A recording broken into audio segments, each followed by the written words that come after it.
In this video, we'll be taking a look at the Psychologists of the Development and Personality units for AP Psychology Review. First up, you see we have quite a few folks in the Developmental Psych area. First is Mary Ainsworth. She studied emotional attachment in early childhood. She came up with what is called the strange situation scenario, and she discovered that with her attachment theory that children are either going to be secure, anxious resistant insecure, anxious avoidant insecure, or disorganized/disoriented. And so Ainsworth attachment is going to be her big connection. Albert Bandura, social learning theory, observational learning, and how children learn aggression and pro-social behavior through the use of Bobo dolls. He's also back in the learning unit with some more detail. Diana Baumrind, she looked at parenting styles, authoritarian, permissive, and authoritative. Other of her colleagues got rid of the permissive style and added indulgent and neglectful styles. She also studied corporal punishment, and her research indicated that mild spanking, but not with the authoritarian parent, is likely not harmful. Erik Erikson was a neo-Freudian. He created what was called psychosocial development, and he has ego psychology focused on adolescent development, and the 8 life stages, each with a set of challenges, trust versus mistrust, etc., etc. And of course, with adolescence, it's identity versus role confusion. Sigmund Freud, psychoanalysis. He says personality is formed by the age of 5. Psychosexual stages of development start with the psychic energy with the oral stage, working its way through the body to the anal stage, the phallic/Oedipal stage, the latent stage, and the genital stage. Harry Harlow. He was the guy who studied maternal separation and social isolation experiments in rhesus monkeys, created isolation chambers for up to 24 months that had an incredibly severe impact emotionally on the monkeys that did not have connections with their mothers. Today, the experiments would be considered unethical. He was also a student of Terman's at Stanford University. You can see here the baby rhesus monkeys with the cloth mother. So you have the cloth mother and the wire mothers as part of Harry Harlow's legacy. Lawrence Kohlberg studied moral development. He extended Piaget's stage work of development, the Heinz dilemma of whether a man should steal medication for his wife that he cannot afford. So using different moral dilemmas, he ended up creating in his theory 6 stages or 3 levels of moral reasoning: pre-conventional, conventional, and post-conventional. Carol Gilligan was a colleague of Kohlberg's and focused on ethical reasoning and ethical relationships.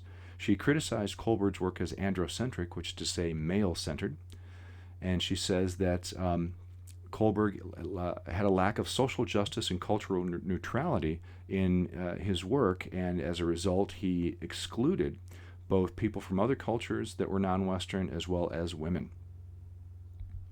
Konrad Lorenz, I show him here with the geese. He was an ethologist. He studied instinctive behavior with geese, what sometimes is known as the fixed action pattern. Found and discovered what was known as a critical period where, with geese, they imprinted on the animal that was closest to them. Theoretically, it would be the mother, but if you've ever seen the video with Lorenz and the little baby geese, it's wonderful stuff. Check it out. Jean Piaget, Swiss developmental psychologist, studied mental and cognitive development, created a 4-stage theory with sensory, motor, pre-operational, concrete operational, formal operational stages. Not everyone reaches the formal operational stage of abstract thought, and some key ideas, key terms with Piaget are going to be schema, assimilation, accommodation, and he also developed the clinical method of research. Lev Vygotsky.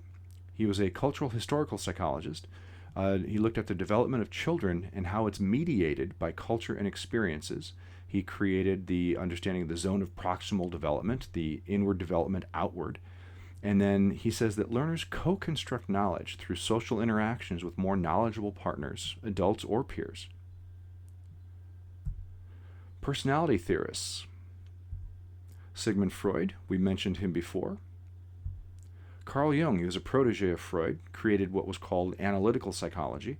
He rejected the psychosexual stages, but instead focused on what was called individuation, where he talked about integrating opposites, for example, the animus and the anima, the masculine and feminine parts of ourselves, Also, integrating the opposites of introversion and extroversion.